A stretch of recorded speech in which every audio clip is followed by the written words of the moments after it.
I'm very excited to bring you my next guest, who I think most of you will be familiar with. It's Hudson Williams from Heated Rivalry and many other projects that he's already got going. I think you'll find this very enjoyable and enlightening.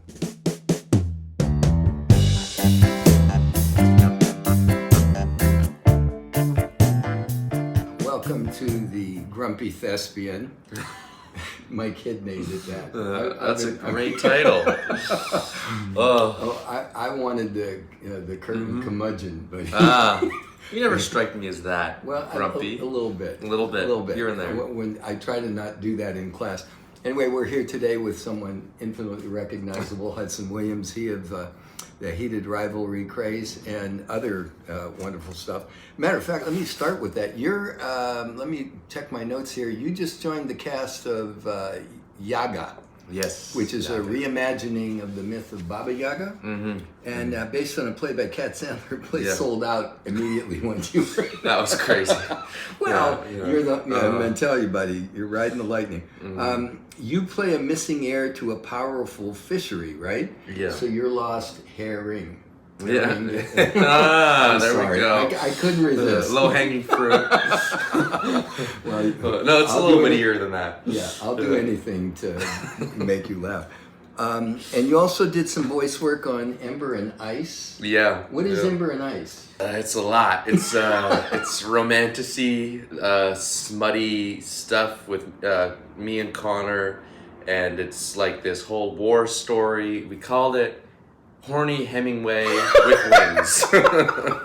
With wings? With wings. Well, I'm into smutty. Yeah, okay, yeah. well, yeah, all right. Okay, so that's very interesting. So, by the way, we were scheduled to do this podcast earlier, and you said, no, I got to get on a plane Thursday, and it just happened to, after that, like a half hour, I don't know if I was scrolling through the news or whatever, and I heard that Connor is hosting Saturday Night Live, and that's when I texted you. I said, oh, I know where you're going. Yeah. And then, bam, you popped up. But he did a great job. He did great. Yeah, he was. By the way, you could always. I'd love to have him on this. I don't know if he deigned to come, but that would be great.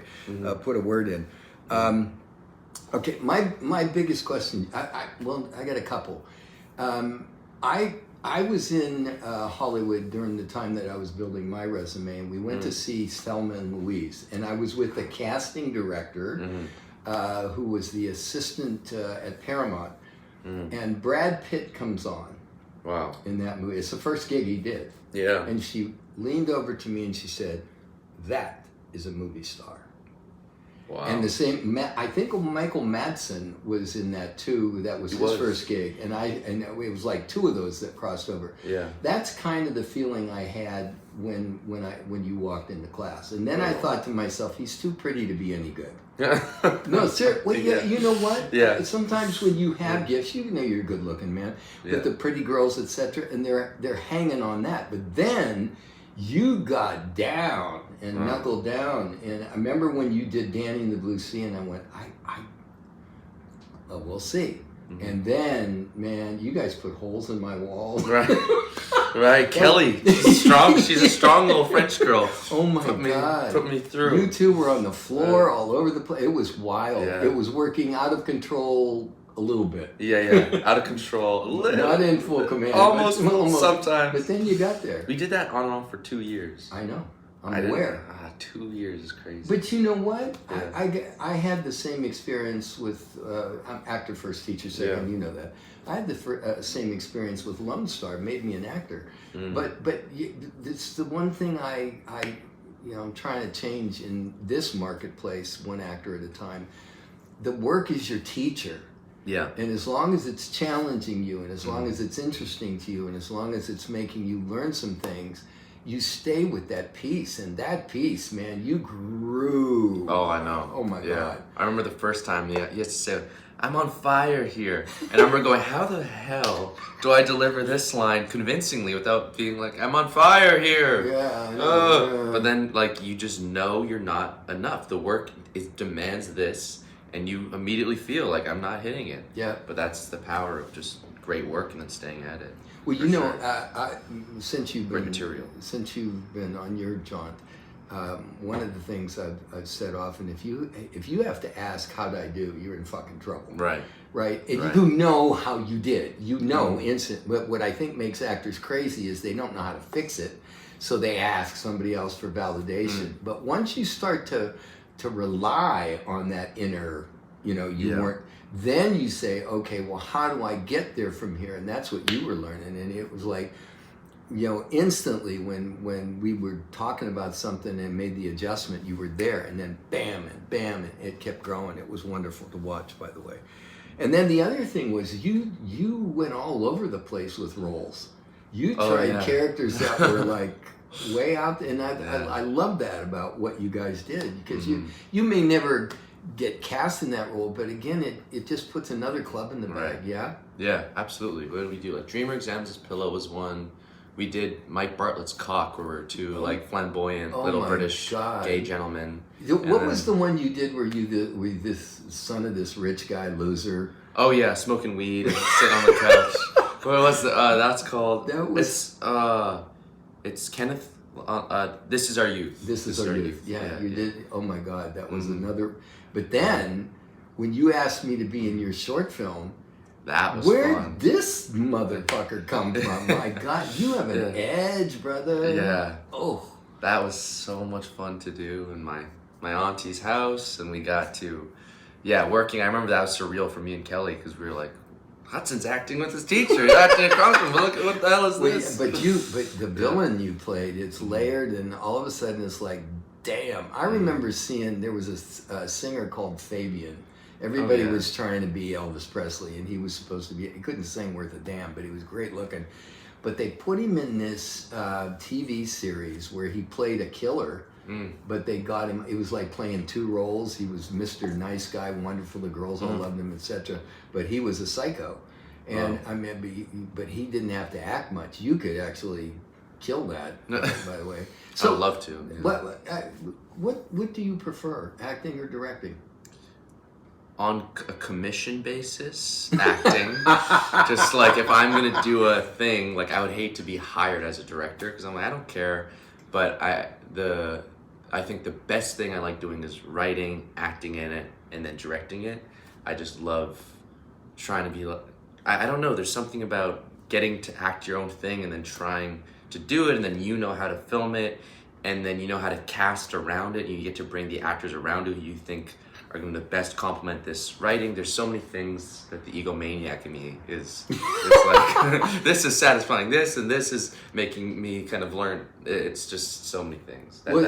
You were a very confident director, and being an actor, I always thought that the best directors were actors themselves, right? Or knew how to speak to actors. I mean, there's a respect, a compassion built in, and understanding. Right. You speak the language. I mean, I've had bad directors. I'm sure you've had. Yeah.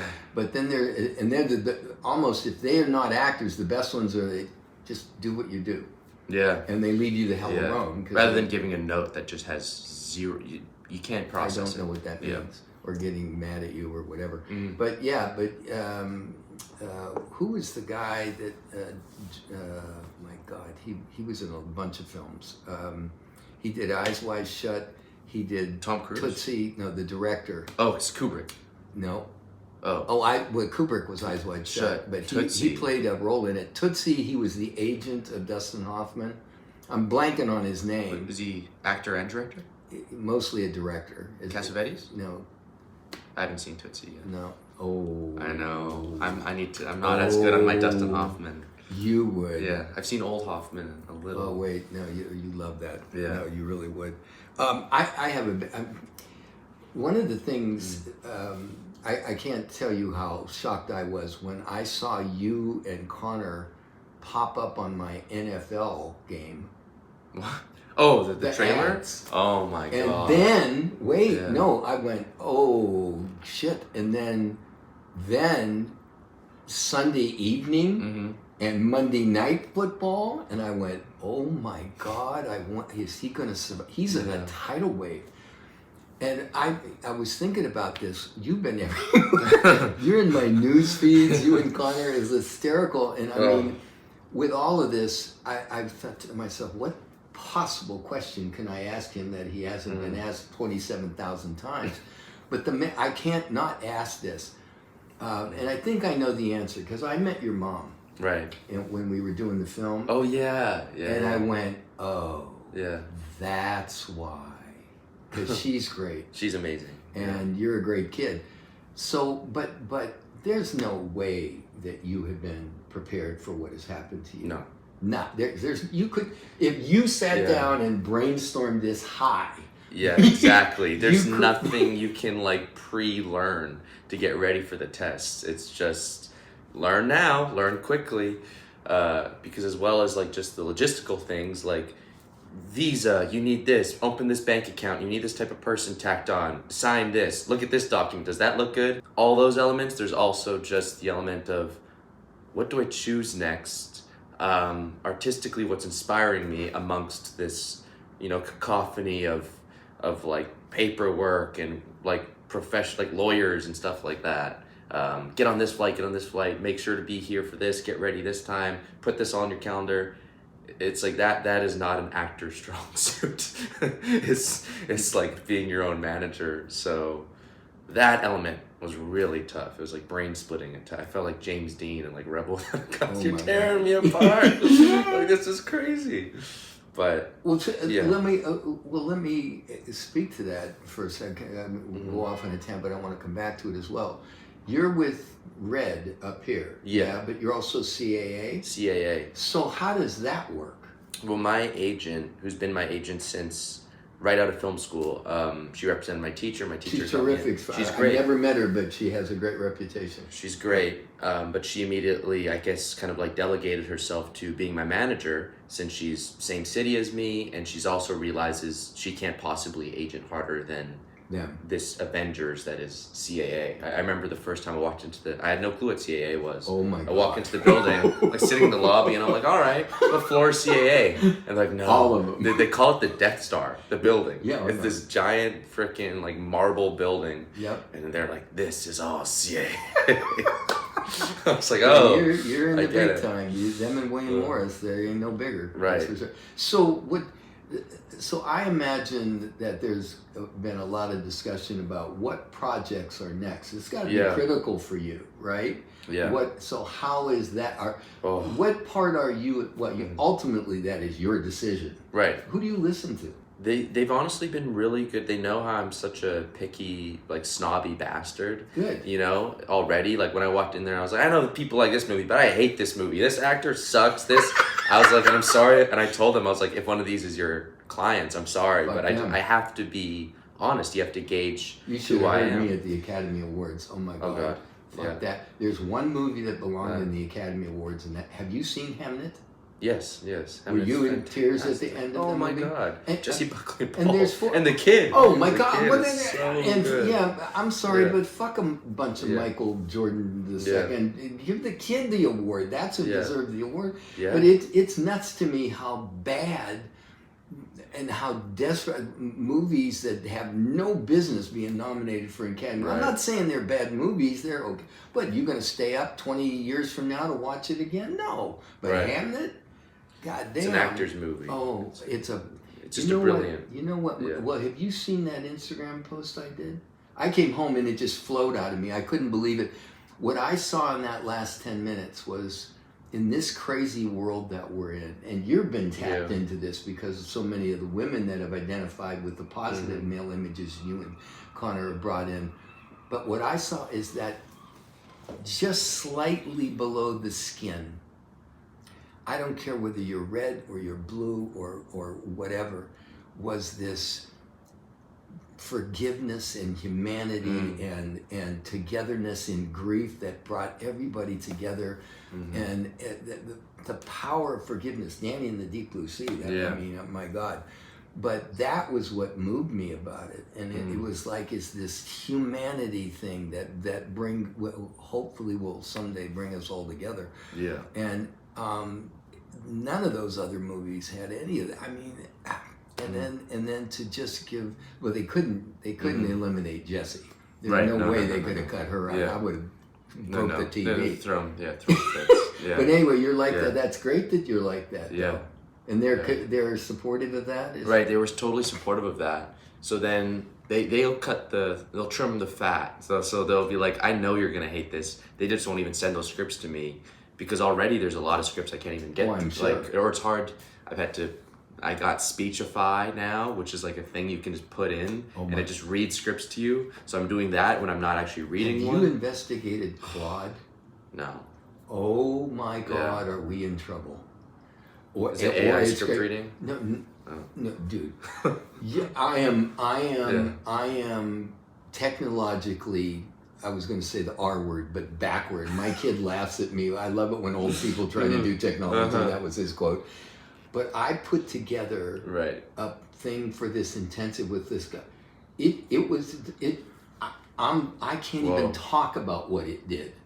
Yeah, it's so powerful. In like 15 minutes. The most complicated thing. I've been thinking about all this, and my other son said, let me introduce you to my friend Claude in Alberta, the same thing. Claude. And man, so those tools used that way can be very helpful. So that's been helpful. It's not AI, I just read scripts to you, because like sometimes if I can't read it, you can just listen to it. But then on top of that, I didn't realize how hard it would be to choose scripts, not even based on quality, but this one will end a week before Heated Rivalry Season 2 starts. Oh. This one has a week overlap. Maybe you could talk with the team so you can try to be finishing this as you're prepping for Heated. And I'm like, okay, I love that script, but that sounds awful. And like this one comes in right after this movie. So you have no time to prep, but it's probably the best script. And I'm like, I love that script. I need a ton of time to prep for that character. I can't do that character, just show up to set and wing it. So I'm like, not that one's out. And then I'm like, but tell them I love it, but tell them I can't do it at that time. And then some come in with no studios. So I go, that's the script I want to do. They're like, great. They have zero money. I'm like, okay, great. Well, say I'll do it. And then they're like, you can do this one. And I'm like, oh, okay, that one's good. I'll do that one. So it's the greatest scripts are just hard to fit in sometimes with your schedule. Which ones do you say yes to first? Now determine this next one that comes in. It feels like that game where there's like dropping blocks, and if you like do too many in the same row, you hit that cap. You have to like line them up perfectly. It feels more of a game of that rather than just determining quality. Kind Good of problems to have. Great problems to have. But on the other hand, a different part of my brain is working than I thought would be working for that decision process. Who, if you're in any kind of crisis, who do you listen to? Crisis about the industry is always Connor. Yeah. Because we kind of were born through it together. Right.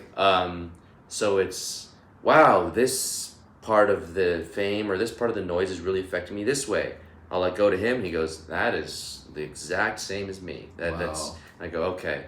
So you're not alone. Yeah. Okay. It quickly feel with him about that. It just quickly feels not alone.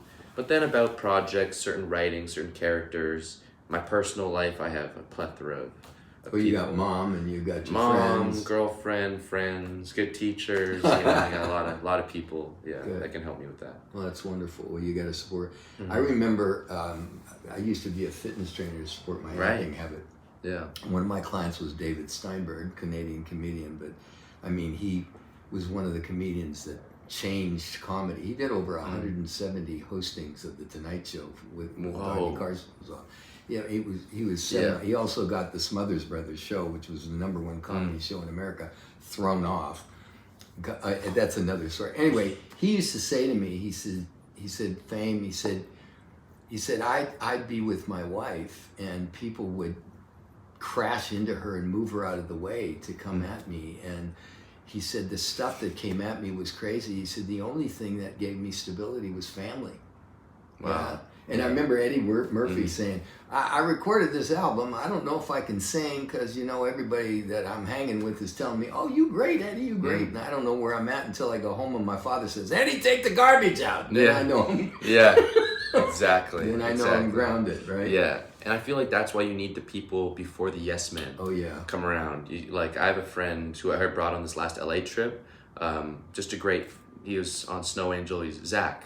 Oh, yeah. Yeah, but he's just a great filmmaker. And he's a guy, when I first met him, if I wrote something, I'm like, take a look at what I read. It's pretty, this is awful. There are no redeeming qualities about this. It's go to someone else, but this sucks. And I'm like, okay. Wow. It's so Scandinavian, which is also reminds me of like the Korean sentiment I grew up with, which is, you're not very good at this. Give up. And you're like, damn, okay.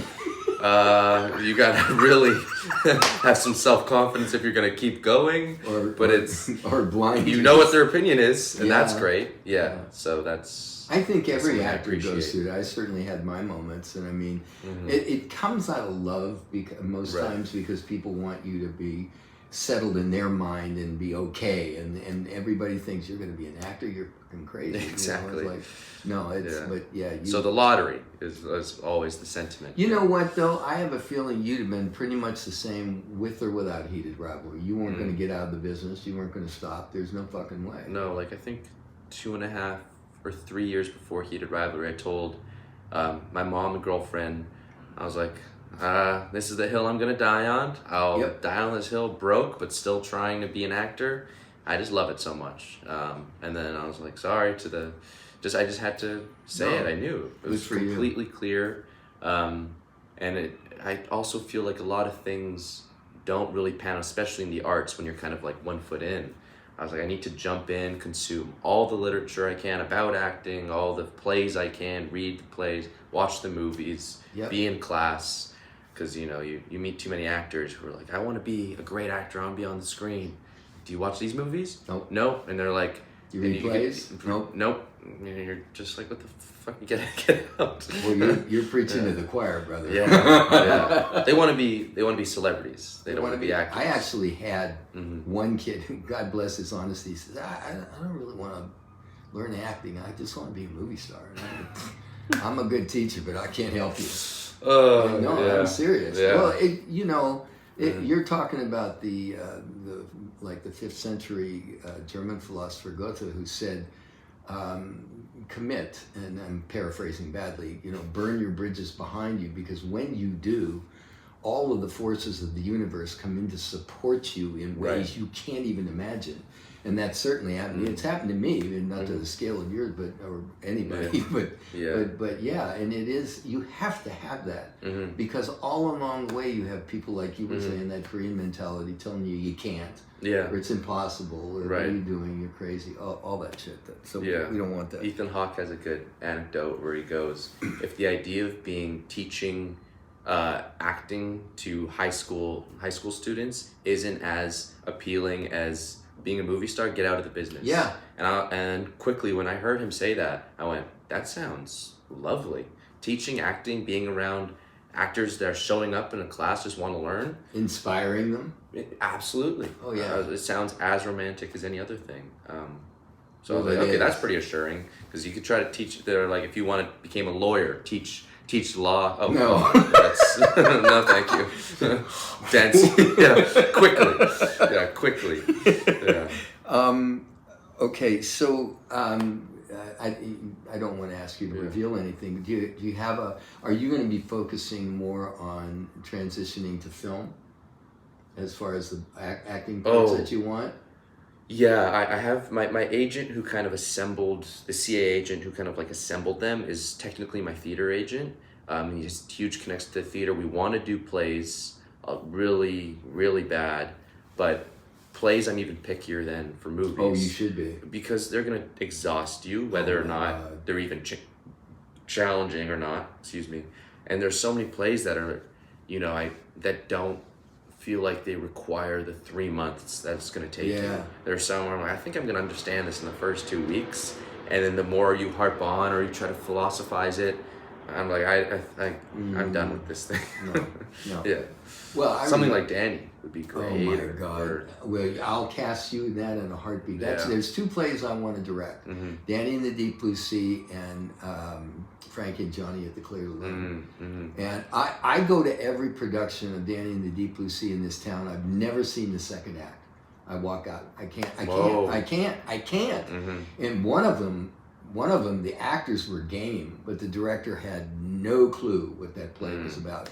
And it's one of the most devastating. Both of those plays are about the last chance at love. And that's a deeply affecting thing as far as I'm concerned. At any rate, but you're looking at so you, man, if you could get on Broadway, that was Chalamet's path, by the way, you know. I remember running into Brian Dennehy after I'd done a movie with him, and I ran into him on another film that we were doing in both places in Winnipeg, and he had just come off Death of a Salesman, and he said, and this is the only time I saw him like take a step back, because he was always like this. He said, "That play almost killed me," and I went, "Damn!" And then it wasn't too long after, he actually was in bad physical shape. Wasn't too long after that he died. I mean, it really took a lot out of him. So yeah, you got to pick your moments, but because I will exhaust myself with theater, like I'm aware. Yeah,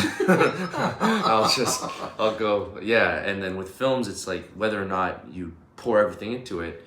A long film that's not like some giant green screen movie is gonna take like 2 months, max, maybe 3. So it's just not as long, and a lot of the worries aren't diving into a character, doing it over and over and over again. But absolutely, and you don't have that sustained emotional trek because you're taking snippets from here and snippets from here. Yeah. This day might be that. This day might be that. Yeah, your big emotional climax you do once. Yeah. Maybe a few takes, but having to do the worst part of the play, you're doing it 3 times a day sometimes, and it's constantly. physical, it's mental, and it's like you have no life. No.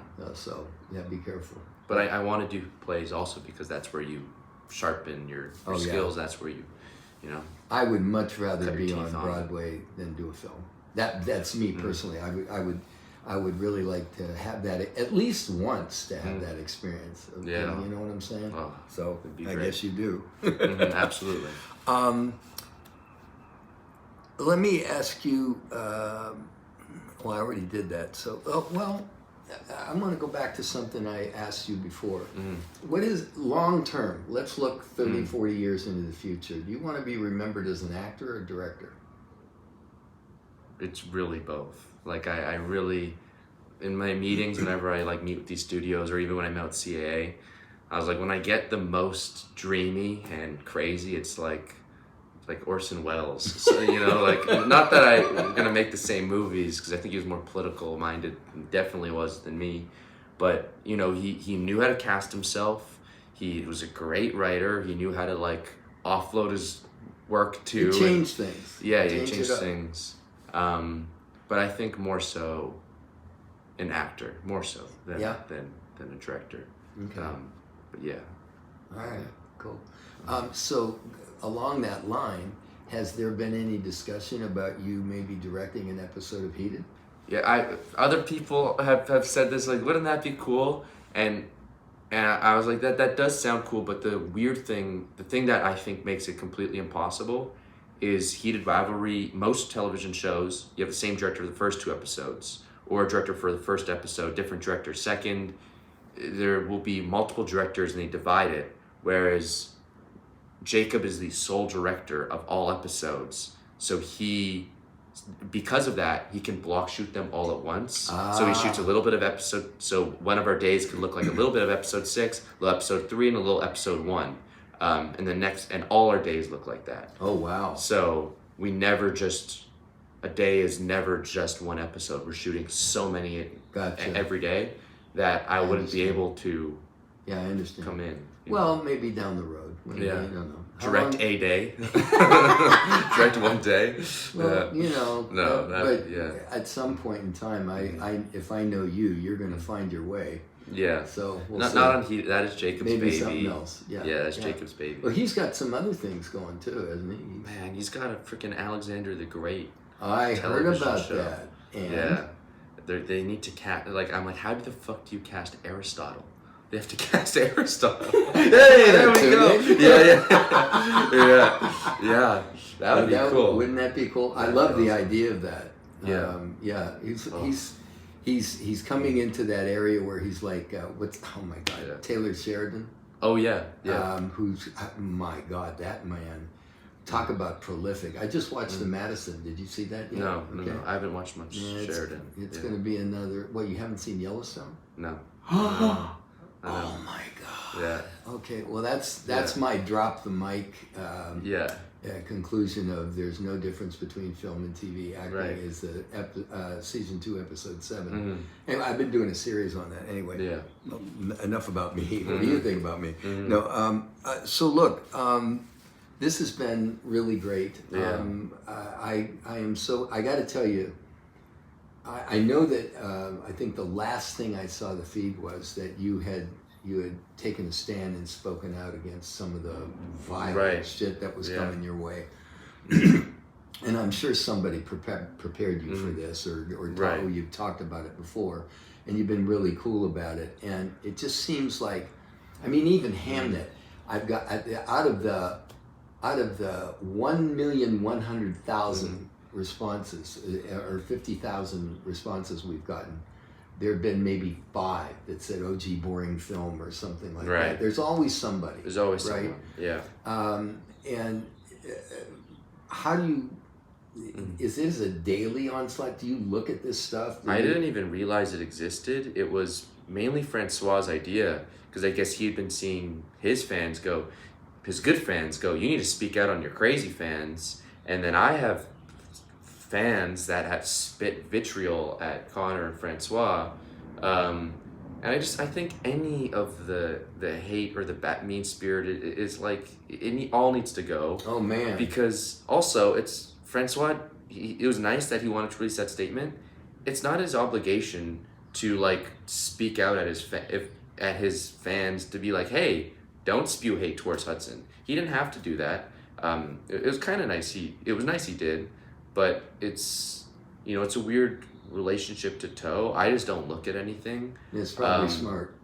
Yeah, even like Instagram posts, I'll get sent them through messages and stuff. And then I'll come into the app on my Safari browser, but I don't have the app. But the line is, I think you have to throw out the baby, the bathwater, and the fucking bath. You just throw it all out. Don't look. Because also proportionately, if you start out with like no fans, you're just your friends, you're not gonna get any hate. When as soon as you get 100,000 fans, you get those 10 really mean people, and then when you go to millions, it looks like a lot, and you see that angry little pile of losers. You're like, damn, 3,000 likes, but then you realize the video of you freaking walking in the park has like 60,000 likes, and they're like, look at him walk, he's great. You're like, okay. They're outnumbered. Yeah.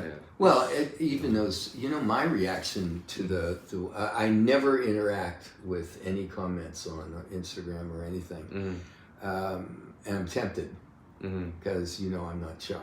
Right. But out of that 5 or 6 comments about Hamnet, my initial reaction is I can't tell you how badly I feel about you.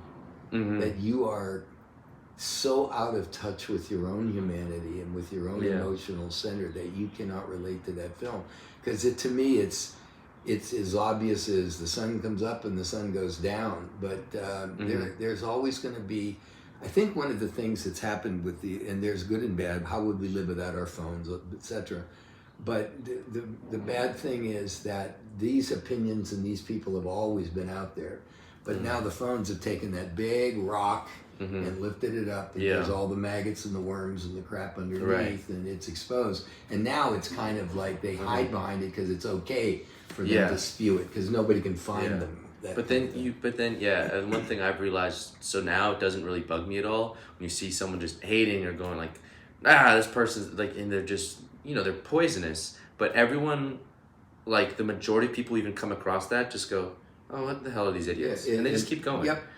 They're just as crazy as that person like screaming at a bar. Maybe that screaming person has like a friend, but everyone in that bar is going, what the hell? You're an idiot. But now that looks like a video with a lot of views and maybe like a couple hundred likes. But there's still, that one video is just that screaming idiot, and then you just kind of move on. Move on. Yeah, you don't like Hamnet? Okay, you're fucking... Yeah.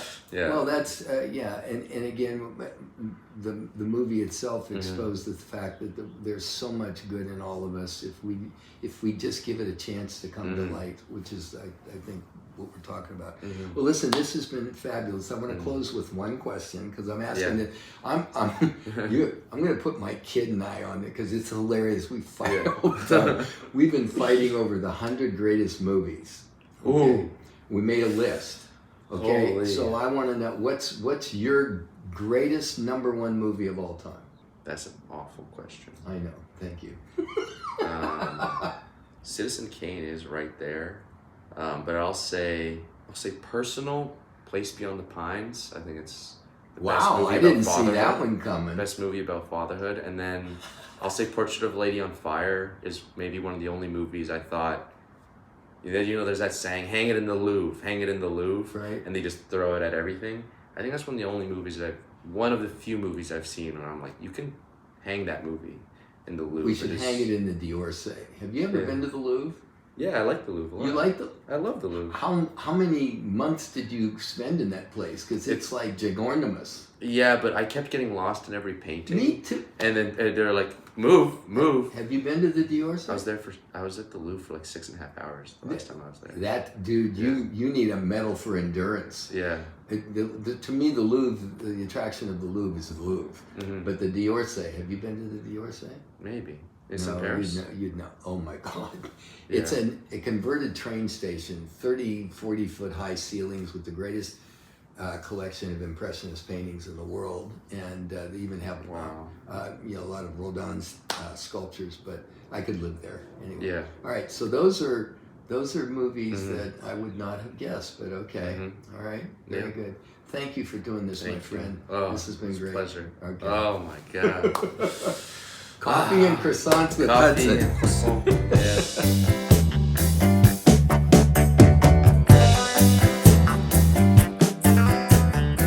If you are local to Vancouver, whether you're a brand new actor or an experienced working actor, I would like to invite you to come and take a free audit of our program.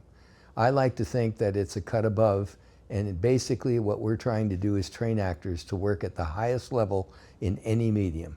Come see us.